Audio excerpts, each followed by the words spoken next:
যুক্তরাষ্ট্রের রাজধানী ওয়াশিংটনে আবারও উত্তেজনাকর পরিস্থিতি।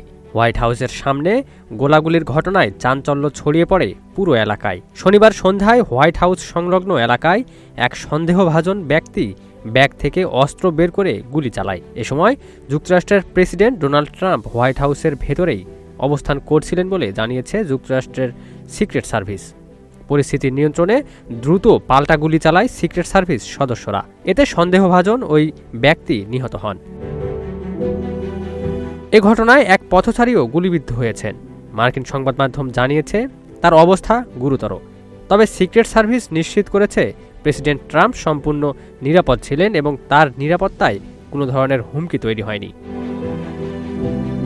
ঘটনার পরপরই সাময়িকভাবে হোয়াইট হাউসে লকডাউন জারি করা হয়। পরে পরিস্থিতি নিয়ন্ত্রণে এলে তা তুলে নেওয়া হয়।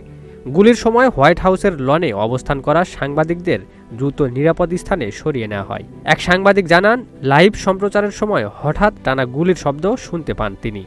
এ ঘটনায় তদন্ত চলছে। এখনও সন্দেহভাজন ব্যক্তির পরিচয় প্রকাশ করেনি কর্তৃপক্ষ। Ekramuzzaman, news flash 71।